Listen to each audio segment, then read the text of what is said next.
"Sir, the wolf is my friend," said the little girl to the millionaire, "but he picked up his gun and did something terrible. Comment what you thought of this story with a score from 0 to 10 and tell me what city you're watching from. I really want to know if you liked my story and get to know you better, so please subscribe to my channel to support my work. I'm counting on your help." The shot echoed through the dense woods of Cedar Creek like a dry clap of thunder, startling the birds that flew in a desperate flock between the branches of the ancient trees. William Harrison, at 68, adjusted the rifle on his shoulder and took a deep breath of the damp Saturday afternoon air. For 3 decades, he had hunted in this same forest that surrounded the town. But today, something was different. His tired steps led him along familiar trails, but a strange restlessness grew in his chest, as if the woods held a secret he needed to uncover. The fortune he had built in agribusiness had given him everything a man could wish for. Sprawling farms, an imposing mansion in the town center, and the respect of everyone in Cedar Creek. But ever since losing his granddaughter Sophie 5 years ago, a victim of an illness that not even all his money could cure, these solitary hunts had become his only refuge from a pain that would not fade. The doctors had said the 4-year-old girl would not suffer, but William knew he had lied to her about being together forever. Now, he carried this guilt like a weight that grew heavier each day. The sun filtered through the branches, creating dancing shadows on the ground covered with dry leaves, when William heard something that made him stop instantly.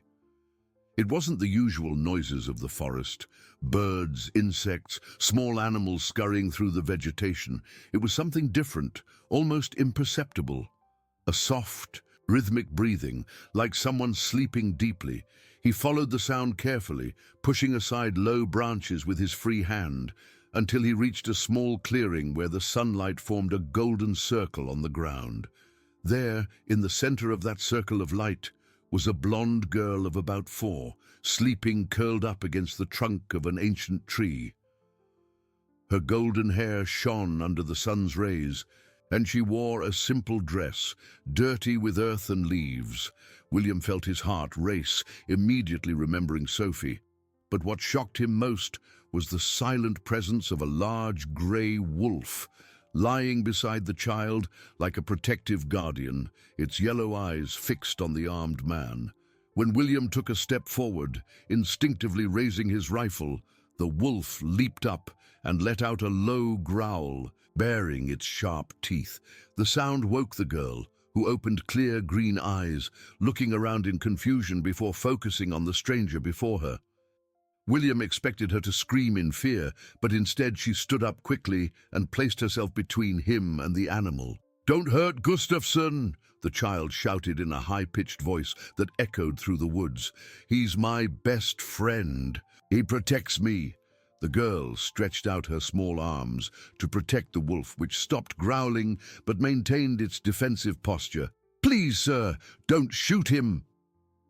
William slowly lowered his weapon, completely bewildered by the scene before him.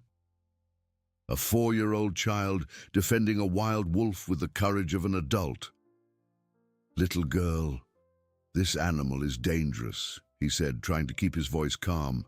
"You can't be here alone in the forest."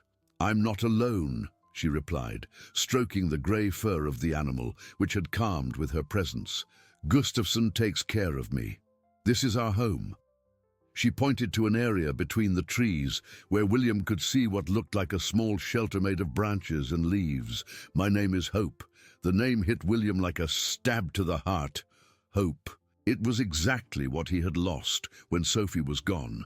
And now here was a child with that name, living alone in the woods like a wild animal. "Hope, my name is William. You can't live here in the forest. It's dangerous. Where are your parents?" The girl's face darkened, and she hugged the wolf's neck tightly. "They went to heaven when I was a baby. Now I only have Gustafsson." Her words came out in a whisper heavy with sadness, but also with a determination that impressed the old man. "And I'm never leaving my home. Never."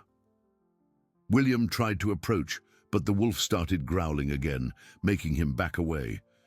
It was clear that the animal had developed a protective bond with the child, and she trusted it completely. The situation was surreal. An orphaned girl living in the forest, under the protection of a wild predator, categorically refusing to be rescued. "Hope, you need to come with me to the city," William insisted. His voice choked with emotion. "I have a big house, food, clean clothes. I can take care of you." But as he spoke, he saw in the girl's face the same stubborn expression Sophie used to make when she didn't want to take her medicine. "No!" Hope shouted, moving away from him. "Gustafsson can't go to the city. He needs the forest, and I can't leave him alone." The wolf, as if understanding the girl's words, positioned itself between her and William, making it clear that it would not allow anyone to take her against her will. The afternoon slowly fell over the woods, and William realized he wouldn't be able to convince the child at that moment. There was a willpower in those green eyes that painfully reminded him of his granddaughter, but also a wild independence he had never seen before. "Hope, I'm leaving now, but I'll be back tomorrow, okay? I'll bring food and clothes for you." "You can bring them," she replied, lifting her chin with dignity. "But I'm not leaving my home. This forest is where I belong." The wolf relaxed slightly as William began to walk away, but its yellow eyes remained vigilant. As he walked back along the trail, William felt a whirlwind of emotions. He had found a child who awakened all his protective instincts, but who refused to be protected in the way he considered appropriate. She was an orphan, just as Sophie had been left an orphan of a grandfather, but she had chosen wild freedom over civilized security. That night, sitting in his empty mansion, William couldn't stop thinking about the blonde girl sleeping in the forest under a wolf's protection. For the first time in 5 years, he felt he might have found a purpose beyond growing his fortune and feeding his guilt. But convincing Hope to accept his help would be the greatest challenge of his life, even greater than building his agribusiness empire. The next morning, William woke before dawn with a determination he hadn't felt in years. He packed a backpack with fresh bread, fruit, milk, and some children's clothes he had bought at the only department store in Cedar Creek, and set off for the forest as soon as the sun began to paint the sky gold. During the sleepless night, he had planned every word he would say to convince Hope to accept at least his food and basic protection. The trail leading to the clearing seemed different in the morning light, more welcoming and less threatening. Birds sang in the high branches, and the morning dew created a soft mist between the trees. When he arrived at the spot where he had found the girl, she was already awake, sitting on the ground next to Gustafsson, playing with small twigs she arranged in complex patterns on the ground. "Good morning, Hope," William said softly, stopping at a respectful distance from the wolf, which immediately became alert at his presence. The girl looked up and smiled, a shy but genuine smile that warmed the old man's heart. "You came back," she said, without getting up. "Gustafsson thought you wouldn't. He doesn't trust big people much." The wolf remained alert, but didn't show the aggression of the previous day, as if it had accepted that this man posed no immediate threat. William knelt slowly and opened his backpack, taking out the food with careful movements. "I brought breakfast for you too," he said, placing everything on a clean cloth. "And some clothes for you if you want them." Hope's eyes lit up at the sight of the fresh food, but she hesitated, looking at Gustafsson as if asking for permission. "You can eat," William said gently. "There are no strings attached. It's just a gift." The girl approached slowly and took a piece of bread, offering it first to the wolf, which sniffed and politely refused. Then she took a bite herself, closing her eyes in pleasure at the taste of the fresh bread. While Hope ate with a clear appetite, William observed her small, improvised home more closely. The shelter was more elaborate than he had noticed the day before. made of intertwined branches and covered with large leaves, creating a small hut that offered protection from rain and wind. There were signs of careful organization, stones arranged in a circle for an extinguished fire, smaller branches stacked as firewood, and small personal objects arranged in an order that revealed intelligence and planning. "Hope," he said softly, "can I ask how you learned to build all this? And how you met Gustafsson?"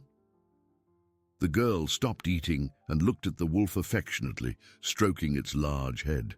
"Gustafsson found me when I was very little," she replied, her voice filled with distant memories. "I was crying a lot because I was hungry and cold. He brought me here and showed me how to make the little house, where to find good fruit and clean water." She pointed in a direction in the forest. "There's a stream over there that never dries up." William felt a shiver run down his spine as he realized the child was talking about years of living in the woods, possibly since she was a baby. "And you never left the forest, never saw other people?" The question came out more anxiously than he intended, revealing his growing concern for the girl's isolation. "Sometimes I see people on the road far away," Hope said, pointing vaguely in one direction. "But Gustafsson says they're dangerous. He protects me from them."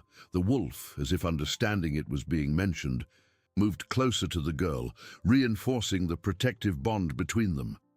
"Hope, can you read?" "Write?" William asked, curious about the child's intellectual development. To his surprise, she nodded vigorously and ran to the shelter, returning with a smooth piece of wood on which letters and words were engraved with a small, sharp stone. "Gustafsson taught me," she said with pride, showing the words written on the wood. "He's very smart. He knows about trees, about animals, about everything." William examined the engraved words. They were correct, with a child's handwriting but legible. How was it possible for a wolf to teach a child to read and write?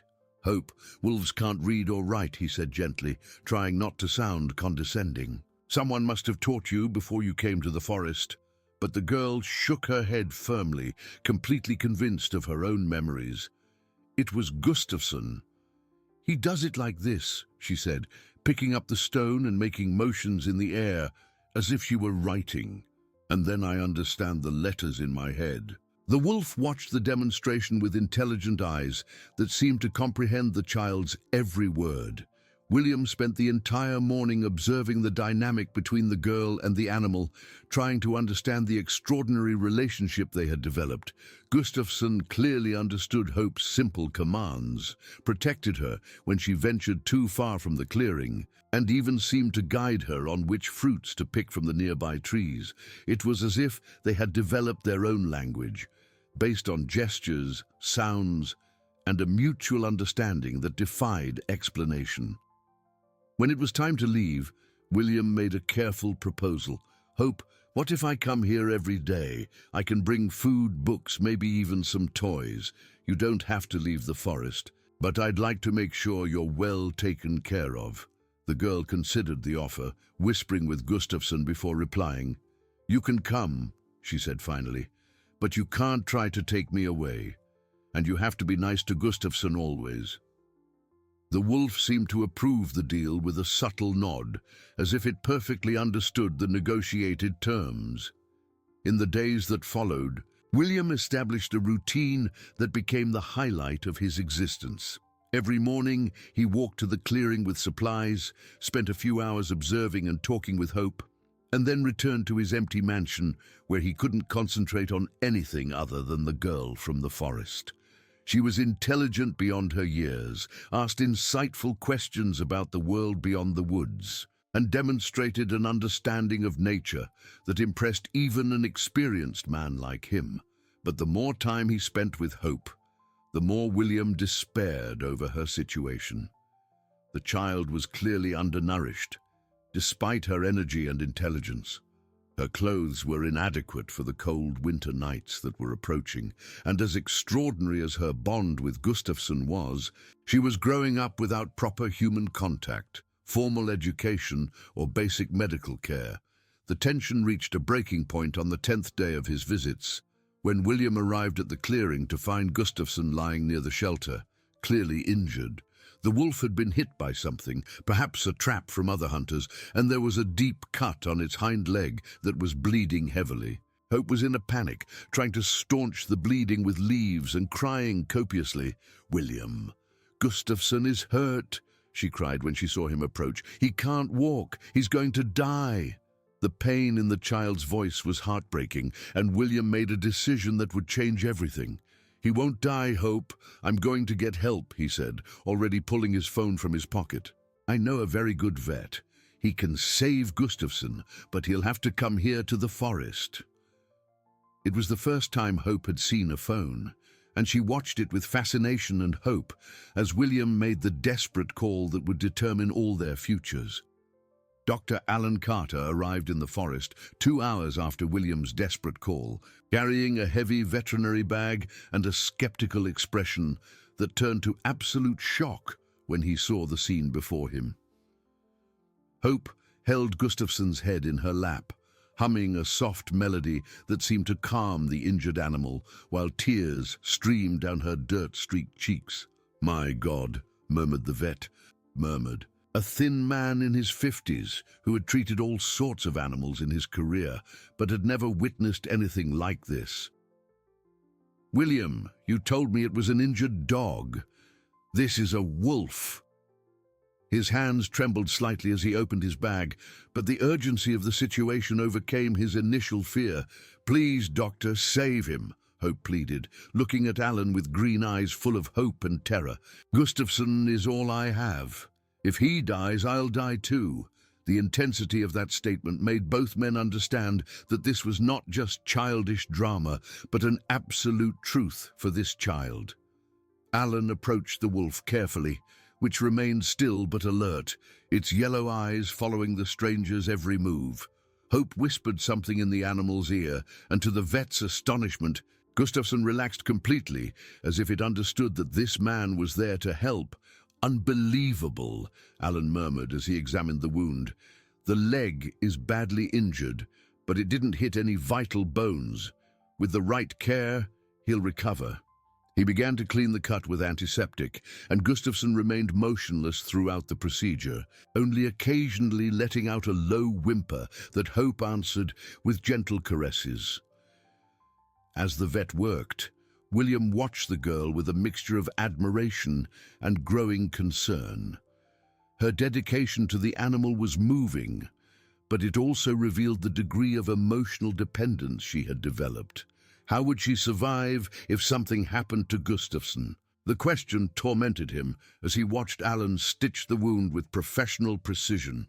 "Done," said the vet after 40 minutes of careful work. "He'll need complete rest for at least 2 weeks, and the dressing needs to be changed daily. I brought antibiotics, but—" He hesitated, looking at Hope and then at William. "I can't let a child administer medication to a wild animal." "I'm not wild," Hope protested, hugging Gustafsson's neck carefully so as not to hurt him. "And Gustafsson isn't wild either. He's tame. He loves me." Her words came out in a defensive tone that revealed how many times she had been judged for her choice of life. Alan examined Gustafsson more closely, noticing details he had missed initially due to the urgency of the situation. "William," he said in a low voice, calling his friend away from the girl, "this animal isn't a pure wolf. Look at the skull conformation, the fur pattern, the behavior. It's a hybrid, a mix of wolf and German shepherd. That explains a lot." "Explains what?" William asked, feeling that an important revelation was coming.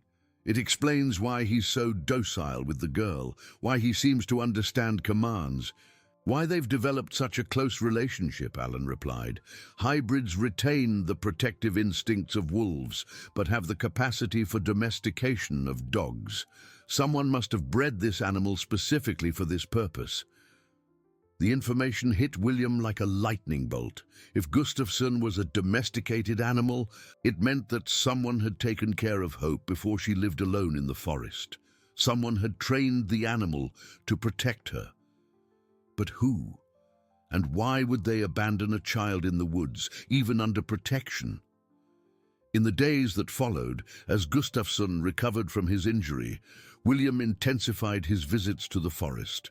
He brought more elaborate foods, basic medicines, and carefully observed every detail of Hope's life, looking for clues about her past. The girl occasionally spoke of before Gustafsson, but her memories were fragmented and confused, typical of someone who had been very young when the events occurred.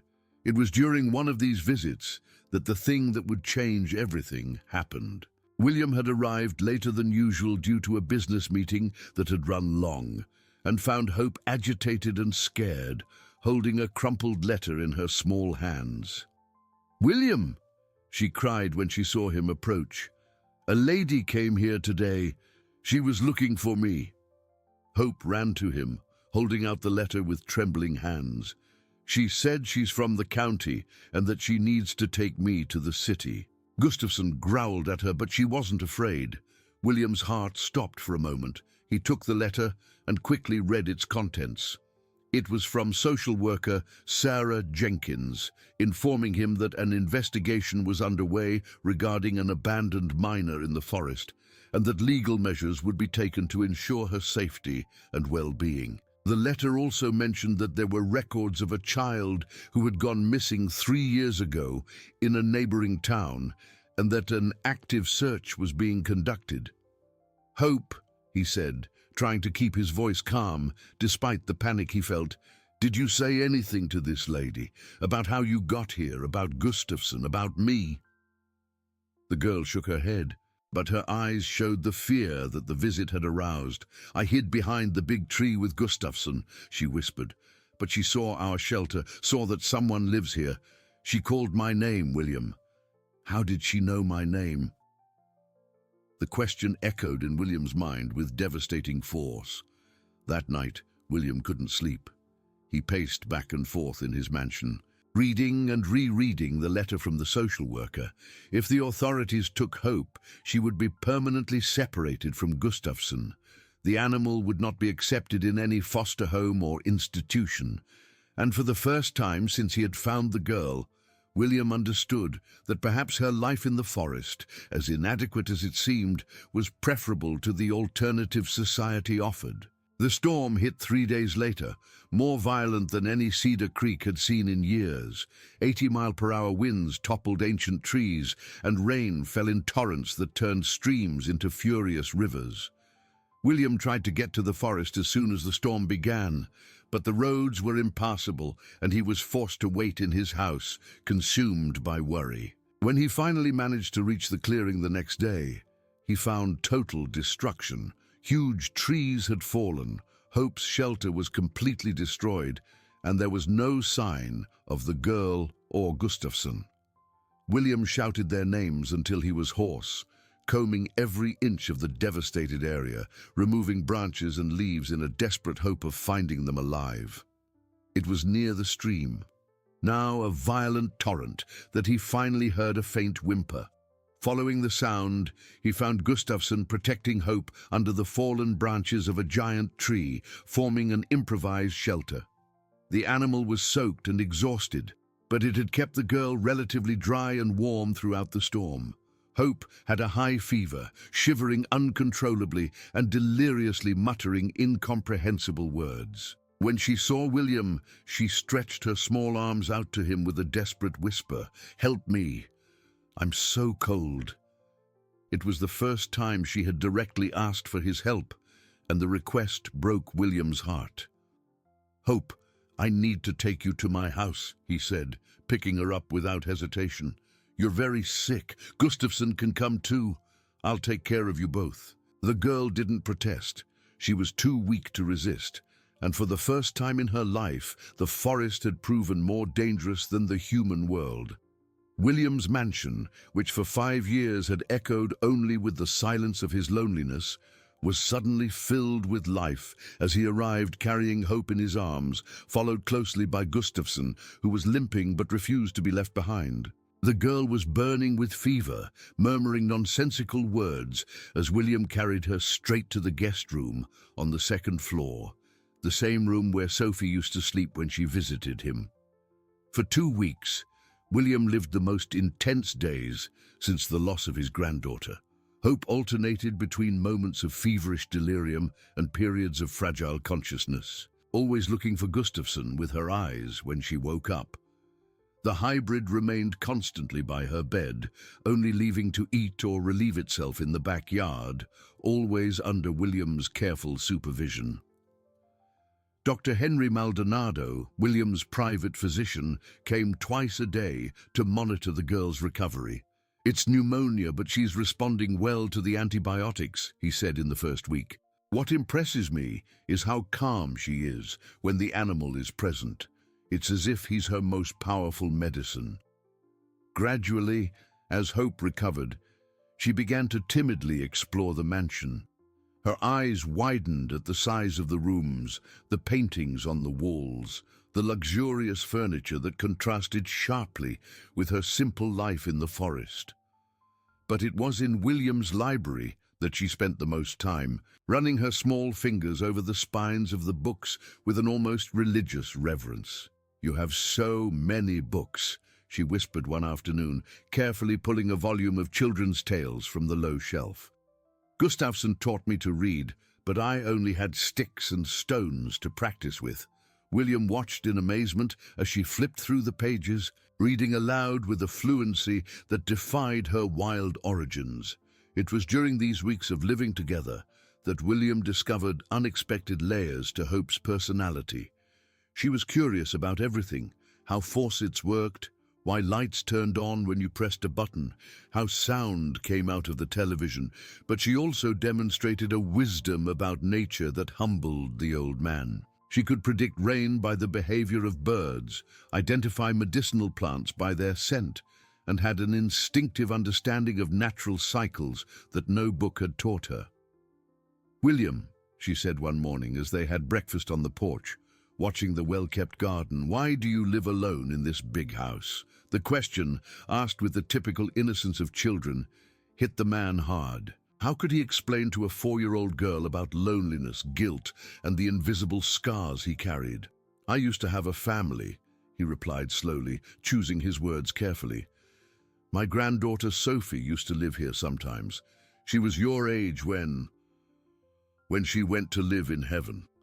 Hope nodded solemnly, as if she perfectly understood the pain in his voice. "Gustafsson told me that sometimes people go to live in heaven even when we don't want them to," she said, placing her small hand on William's wrinkled one. "But he said that those who stay have to take care of those who are still here." The simplicity of the girl's philosophy touched the man's heart in an unexpected way. However, as Hope fully recovered, a restlessness grew in her that William tried to ignore. She spent hours at the window, looking towards the forest, and Gustafsson also showed signs of discomfort, pacing back and forth in the yard like a caged animal. The mansion, as comfortable as it was, began to feel like a gilded cage for them both. The crisis came on a Sunday morning when Hope woke up and announced, "Gustafsson and I are going back home today." Her voice had a determination that William knew well, the same stubbornness she had shown the first time they met.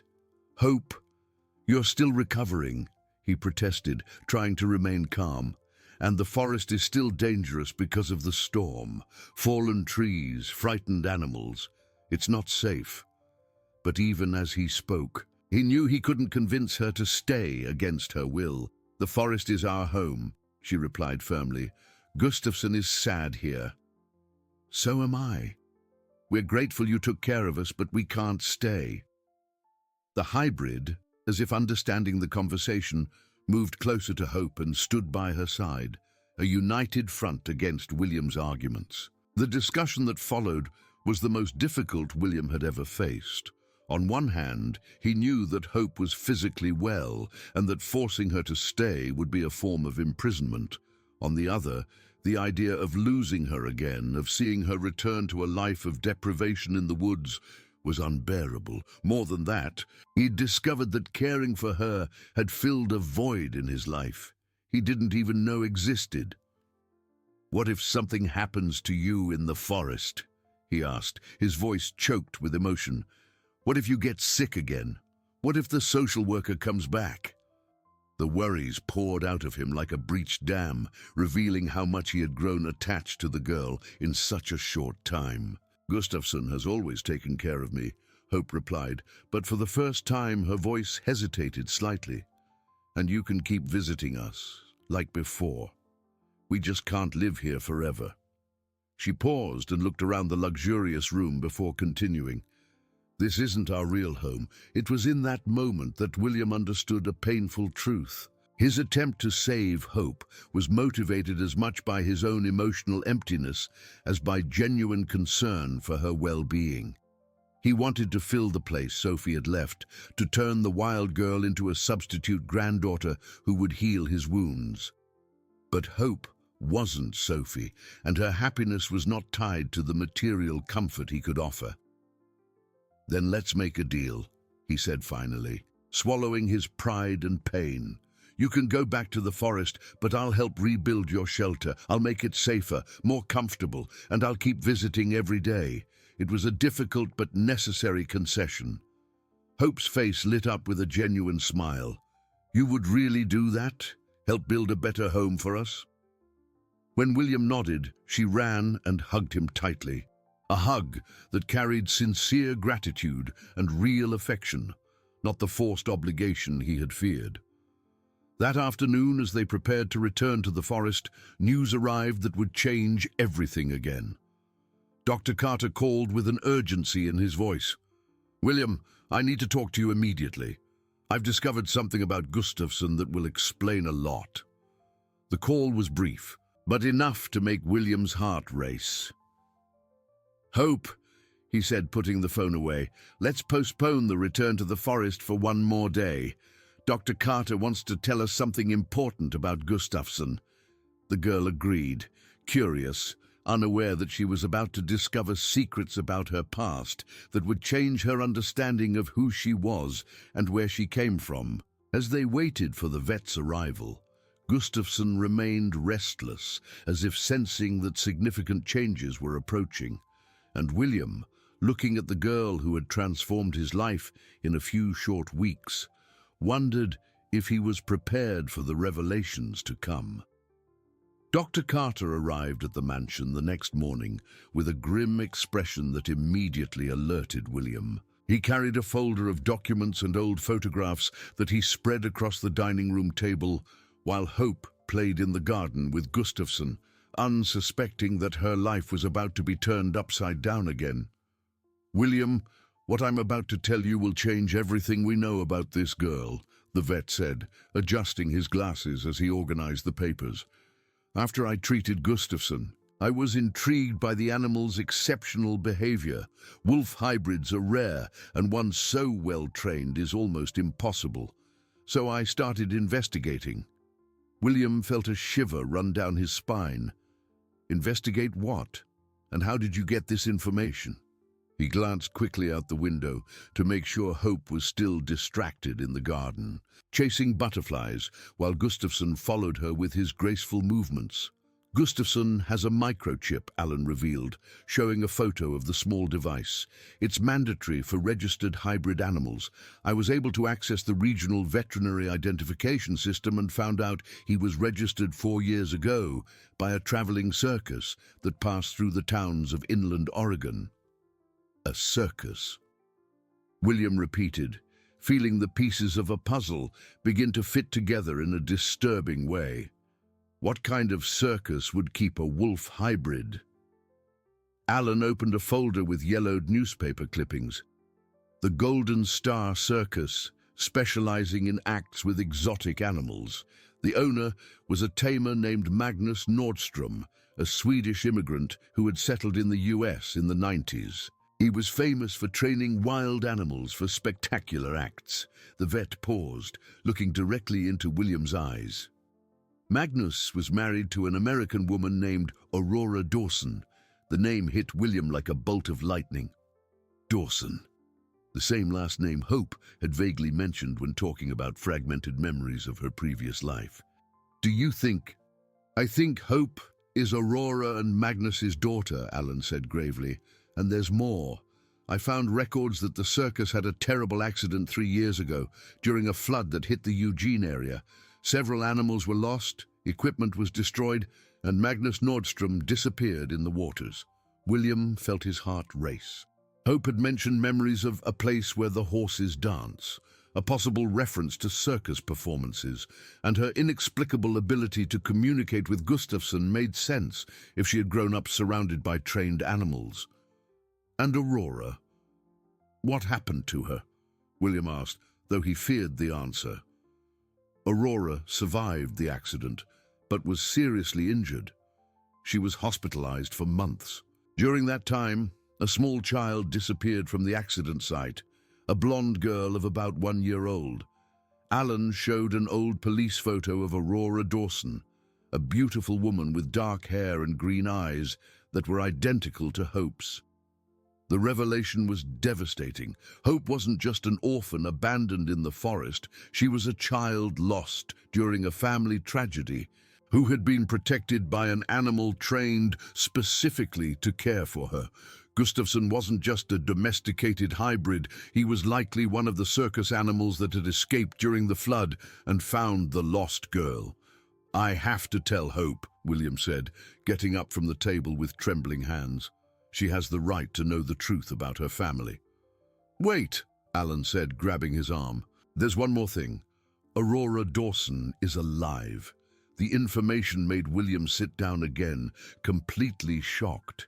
"She's been living in Cedar Creek for 2 years. She moved here after being released from the hospital, hoping to find some trace of her lost daughter. Where? Where does she live?" The question came out as a desperate whisper. "She owns the Valley Inn at the edge of town. A reserved woman who came here looking to rebuild her life after losing everything in the flood." Alan paused, observing the impact of the revelation on William's face.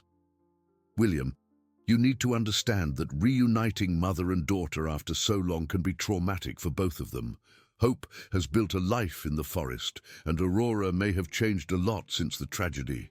William looked again at the garden, where Hope was sitting in the shade of a tree, reading a book while Gustafsson slept at her feet. The scene was perfect, peaceful, and he knew he was about to destroy that tranquility with revelations that would change everything forever. That afternoon, after Alan left with the promise of secrecy until William decided how to proceed, another devastating blow arrived. His accountant called with news that would make any businessman crumble. The investments in the season's orchards had completely failed due to an unexpected blight that had destroyed entire plantations in the region. "William, we've lost 70% of the investments," the accountant said in a heavy voice. "The insurance companies are claiming the blight wasn't covered in the policy. You'll have to sell properties to cover the losses and honor financial commitments." The man who weeks ago was one of the most prosperous businessmen in Cedar Creek suddenly found himself facing financial ruin. Ironically, on the same day, he discovered Hope had a living mother. He lost most of the resources that could have helped in their reunion. When Hope came in for dinner that night, she immediately noticed William's troubled expression. "You're sad," she said, approaching his chair with genuine concern. "Did something bad happen?" William looked at her. This brave girl who had survived years alone in the forest, who had faced storms and illness with a strength that defied her age, and realized she was more resilient than he would ever be. Maybe it was time to trust that strength. "Hope, I need to tell you something important about you and Gustafsson," he said, choosing his words carefully. "Dr. Carter found out where you came from before you came to the forest." The girl sat next to him, her green eyes fixed on William's face with a seriousness that showed her emotional maturity. "Is it about my real parents?" she asked. "It is. And about your mother, who is alive and living here in Cedar Creek." The words came out of William like a painful confession, and he watched Hope's reaction carefully. The girl was silent for a long moment, processing the information. Gustafsson, as if sensing the tension in the air, came closer and rested his head on her lap. "My mother is alive," she whispered finally, a mixture of hope and fear in her voice. "She is. She's been looking for you all these years. She never gave up on finding you." William held Hope's small hands in his. "But you need to understand that things might be different now. You've been apart for a long time." Hope hugged Gustafsson tightly, as if he were her anchor in the midst of the approaching emotional storm. "Did Gustafsson know?" she asked. "Did he always know where I came from?" "I think so," William replied. "He protected you all these years because he was trained to, because your parents loved him as much as they loved you." The tears that rolled down the girl's face were the first William had seen her shed, and he knew that nothing would ever be the same again. The Valley Inn was a modest establishment located at the entrance of Cedar Creek, with a light yellow facade and balconies adorned with plants that created a welcoming atmosphere. William parked his car across the street the next morning, nervously watching the movement of the place, while Hope remained silent beside him, clutching a small cloth doll she had brought from the mansion. "Are you sure you want to do this now?" William asked for the third time since they left the house. The previous night had been long and difficult for both of them. Hope had barely slept, asking dozens of questions about her mother, about the accident, about why Gustafsson had chosen to protect her in the forest instead of looking for Aurora. "I'm sure," she replied in a small but determined voice. "Gustafsson said it's time." The girl looked at the hybrid in the back seat, who remained alert, watching the inn through the window as if recognizing the place somehow. William took a deep breath and got out of the car, helping Hope down as Gustafsson followed them with cautious steps. The inn's reception was decorated with rustic furniture and old photographs of rural landscapes. Behind the counter, a woman of about 35 was organizing papers with mechanical movements that revealed a well-established routine. When Aurora Dawson looked up and saw the group approaching, her expression changed completely. The recognition was instantaneous and devastating. First, her eyes fixed on Gustafsson, then they moved to the blonde girl holding an old man's hand. Aurora's face turned pale and her hands began to tremble visibly. "It can't be," she whispered, dropping the papers she was holding. "Gustafsson!" The hybrid approached the counter slowly, his yellow eyes fixed on the woman who had been his trainer years ago. When she reached out a trembling hand to touch him, he allowed the caress, silently confirming both their identities. Hope hid behind William, suddenly intimidated by the intensity of the emotion filling the room. Her mother was younger and more fragile than she had imagined. With dark hair cut in a practical style and green eyes identical to hers, but surrounded by lines of suffering that told the story of the last 3 years. "Hope?" Aurora whispered the name like a prayer, coming out from behind the counter with hesitant steps. "My little one, is it really you?" Her tears began to fall freely as she knelt to be at the girl's height. "I never stopped looking for you. I never stopped waiting." The girl looked at William, seeking encouragement before taking a small step toward her mother. "Are you my real mother?" she asked in an almost inaudible voice. The simple question broke Aurora's heart, and she nodded repeatedly as she struggled to control her emotion. "I am, my love. I'm your mother, and I never stopped loving you, not for a single day." Aurora held out her arms, but respected Hope's space when the girl hesitated. "You've grown so much. You were so little when—" Her voice failed, unable to finish the sentence about the day of the accident.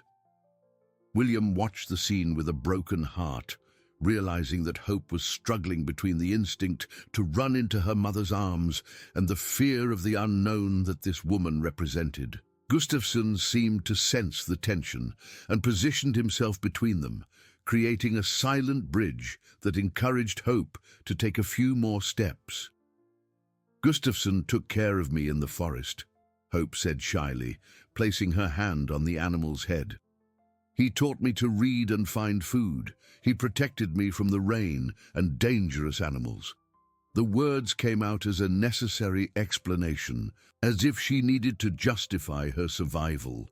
Aurora smiled through her tears, recognizing the extraordinary animal her husband Magnus had helped train years ago.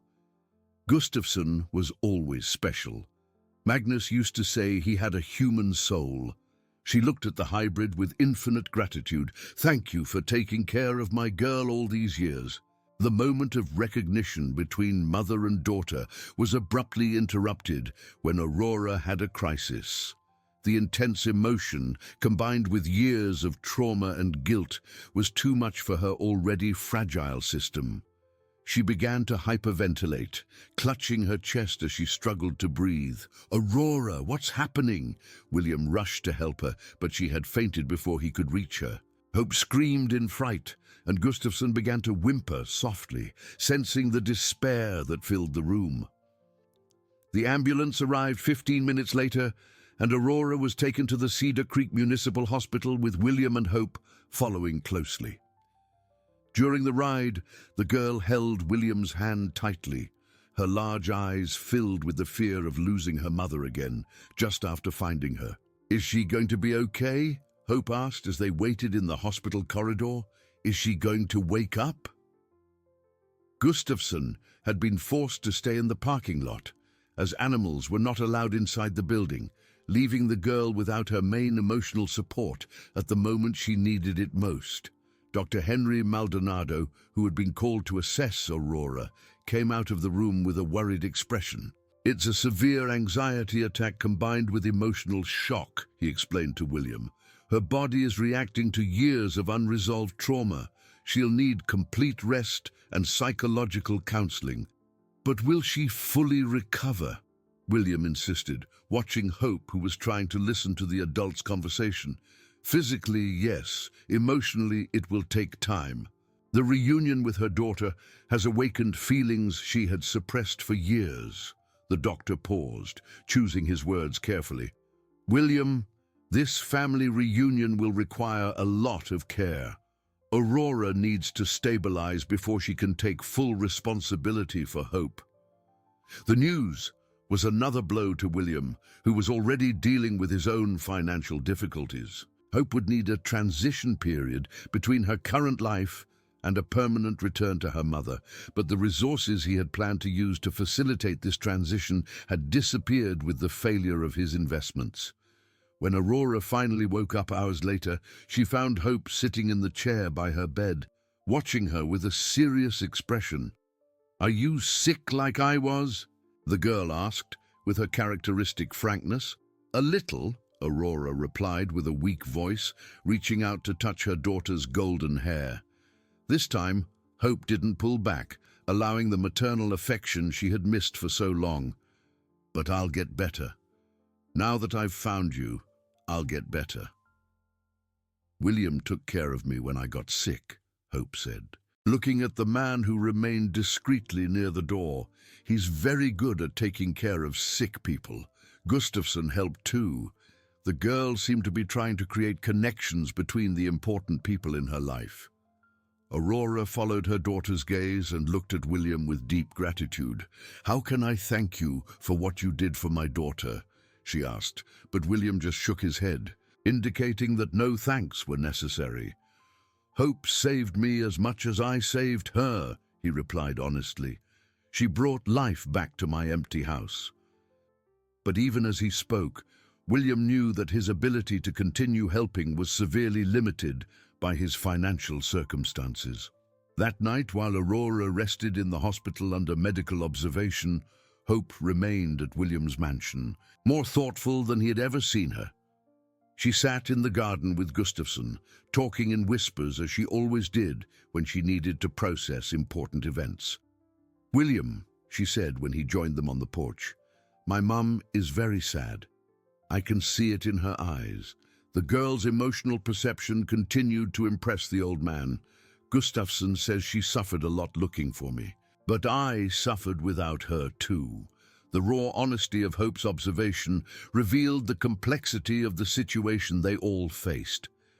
The family reunion that should have been a celebration had become a new source of suffering, and William wondered if he had made the right decision in revealing the truth about Hope's origins. The days that followed were the most difficult William had ever faced. Aurora remained hospitalized for a week for medical observation and psychological counseling, while Hope visited the hospital every afternoon, always accompanied by William and followed by the curious eyes of the staff who wondered about this unusual family.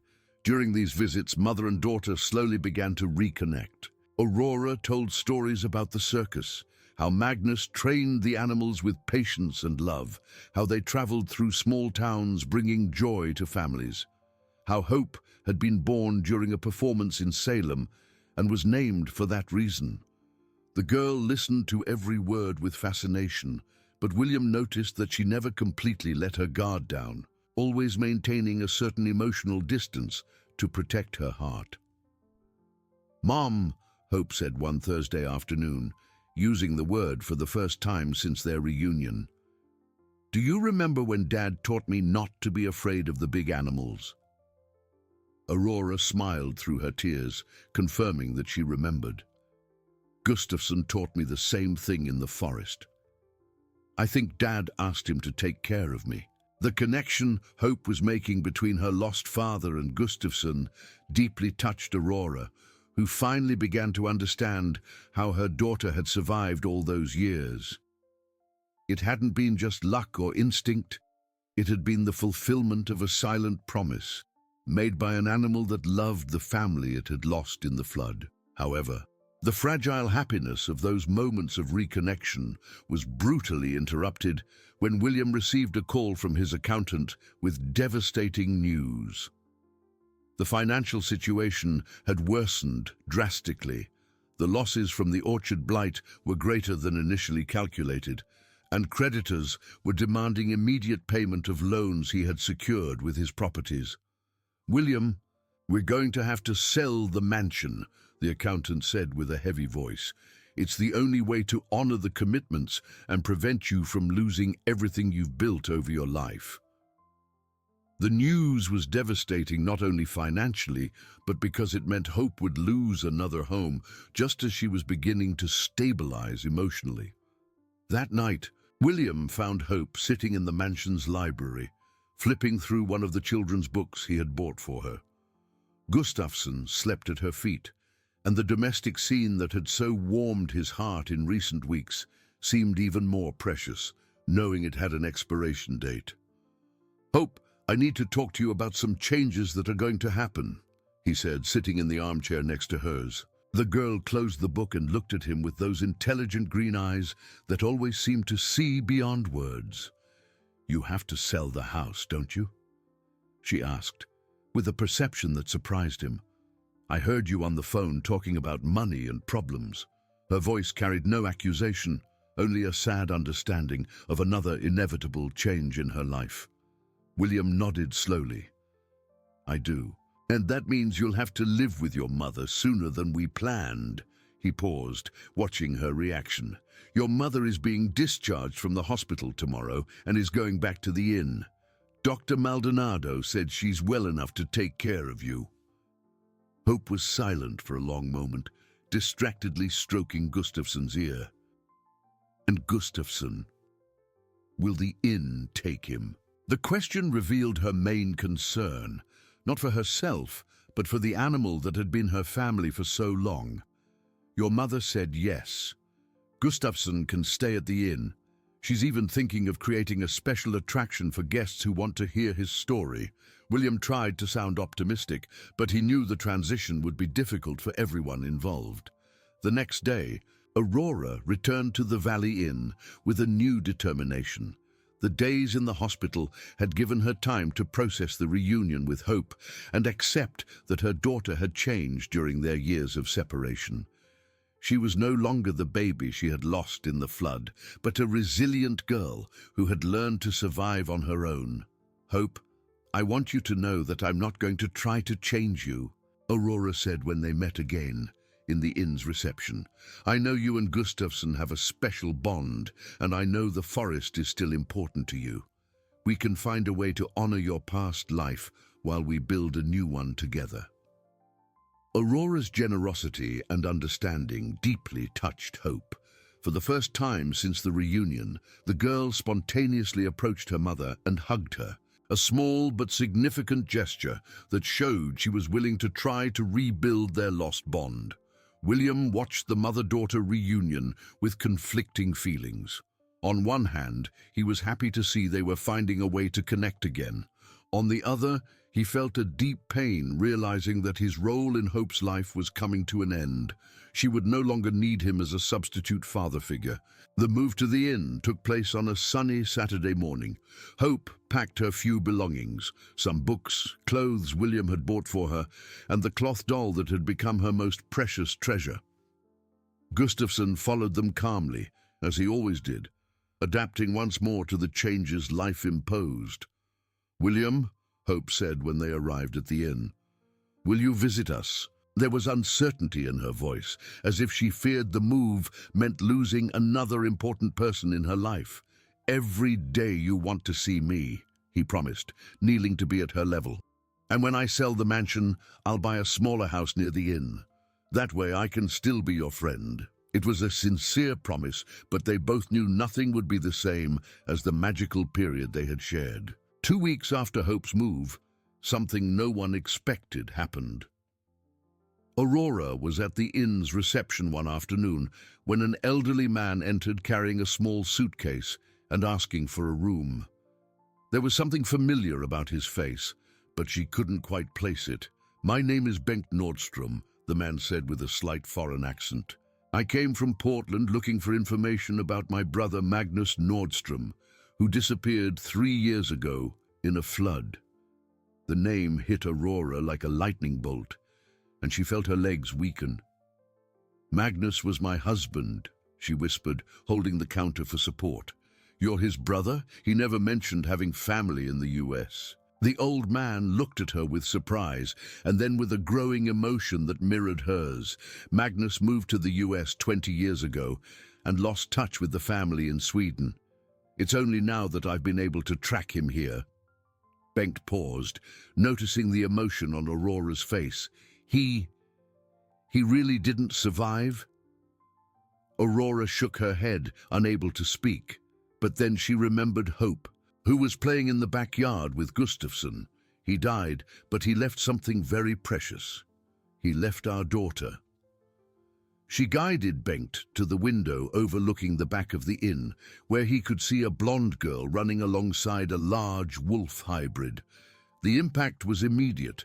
Bengt recognized familiar traits in the girl's face, the same determined expression as Magnus, the same golden hair his brother had inherited from the family. "My granddaughter," he murmured, tears welling up in his eyes. "I have a granddaughter." And so, just as William was losing his financial stability and preparing for a smaller role in Hope's life, a new family figure entered the scene, bringing possibilities no one had imagined. The arrival of Bengt Nordstrom at the Valley Inn completely transformed the family dynamic that was forming. The 72-year-old man had spent 3 years searching for his brother Magnus through detective agencies and circus contacts, never imagining he would find a granddaughter he didn't even know existed. The first meeting between Bengt and Hope was carefully orchestrated by Aurora, who feared that another family revelation might traumatize the girl. They met in the inn's garden on a sunny afternoon, with Gustafsson present as always, serving as an emotional anchor for Hope during moments of uncertainty. "Hope, this gentleman is your daddy's brother," Aurora explained softly, kneeling beside her daughter. "He came from very far away looking for our family." Bengt remained at a respectful distance, allowing the girl to observe him without pressure. What immediately impressed Bengt was how Hope studied him with analytical eyes, assessing his sincerity in the same way she had with all adults since her experience in the forest. Gustafsson also watched the stranger intently, but without showing hostility, as if recognizing something familiar in him. "You have the same eyes as Daddy in the photos Mum showed me," Hope said finally, taking a few cautious steps toward her grandfather. "And your hands are big, like his were too." The simple but perceptive observation deeply touched Bengt, who had wondered if he could connect with a granddaughter raised in such extraordinary circumstances. In the following days, Bengt shared stories of the Nordstrom family that Aurora had never heard. Magnus had moved to the US after an argument with his father about his decision to work in circuses instead of following the family tradition of carpentry. For years, he had been too proud to make contact, and when he finally decided to make peace, he discovered his parents had already passed away. "I brought some things that belonged to Magnus when he was a child," Bengt said one afternoon, opening an old suitcase filled with photographs, letters, and small objects. "I thought Hope would like to get to know her father's family better." Among the family treasures was a small wooden flute that Magnus had made at age 12. Photographs of the family in Sweden with snowy landscapes completely different from the tropical US, and letters he had written home during his first years in the country. Hope handled each item with reverence, as if she could absorb memories of the father she barely knew. But the most important discovery came when Bengt casually mentioned that he had sold his carpentry business in Portland before coming to Cedar Creek. "I decided to retire and maybe find a quiet place to live," he said. "If you'll allow me to stay around here, of course." The suggestion that Bengt could settle permanently in Cedar Creek planted a seed of possibility in Aurora's mind. The inn was struggling financially. Few tourists visited the small town, and she had been considering selling the establishment and looking for work elsewhere. But with an experienced partner and additional resources, perhaps they could turn the inn into something more prosperous. Meanwhile, William was facing his own crises. The sale of the mansion was finalized, and he had moved into a simple two-bedroom house near the inn. The proximity allowed him to visit Hope daily as promised.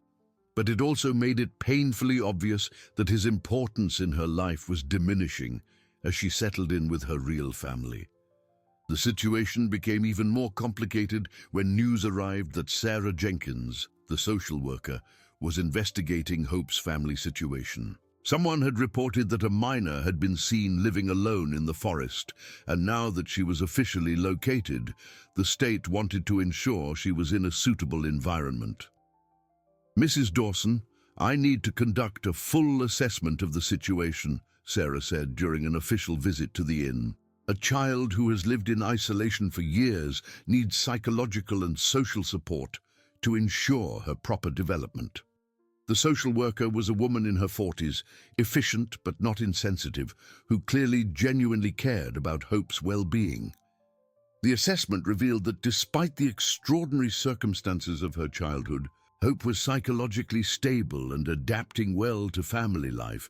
Her bond with Gustafsson was recognized as therapeutic, not problematic. But Sarah expressed concerns about the financial stability of the newly reunited family. "The inn is struggling to stay afloat," she noted in her report, and although Mr. Nordstrom has resources, his legal guardianship status is unclear. Hope needs a stable and prosperous environment to develop properly. The words were a painful reminder that love alone was not always enough to ensure the best for a child. It was at this critical moment that William made a decision that would change everything again. Despite his own financial difficulties, he offered to use the remaining resources from the sale of his mansion to become a partner in the inn, transforming it into an establishment that could offer financial stability for Hope, while allowing her to remain with her biological family. "I want to invest in the Valley Inn," he said to Aurora and Bengt in an impromptu meeting in the inn's living room. "Not as charity, but as a business. We can turn this place into a specialized rural inn, offering unique experiences for urban families who want to experience country life. William's proposal was ambitious but feasible. With his business knowledge, Bengt's resources, Aurora's hospitality skills, and the unique attraction of Gustafsson as a licensed therapy animal, they could create something truly special. Hope would be the heart of the operation, a child who would teach other children about nature, about animals, about courage and survival. Hope, what do you think? Aurora asked her daughter, who had listened to the entire conversation sitting on the floor next to Gustafsson. Would you like the inn to become a place where children come to learn about the forest? The girl considered the question seriously, whispering with Gustafsson, as she always did, before making important decisions. After a few minutes, she stood up and looked at the three adults awaiting her answer. Gustafsson says yes, she replied with a smile that lit up the room. He wants to teach other kids not to be afraid of animals. And I want to show them that the forest isn't scary when you know how to live in it. Her response revealed an impressive maturity and a generosity of spirit that deeply touched everyone present. But just as they seemed to have found a perfect solution, devastating news arrived. Bengt began to feel chest pains during dinner and was hospitalized with signs of a heart attack. As doctors fought to stabilize him, the newly reunited family faced the terrible possibility of losing another loved one just when they had found hope again. If you liked this video, please subscribe to my channel. I promise to bring you videos every day that will make your life happier. Comment what you thought of my story with a score from 0 to 10, and thank you very much.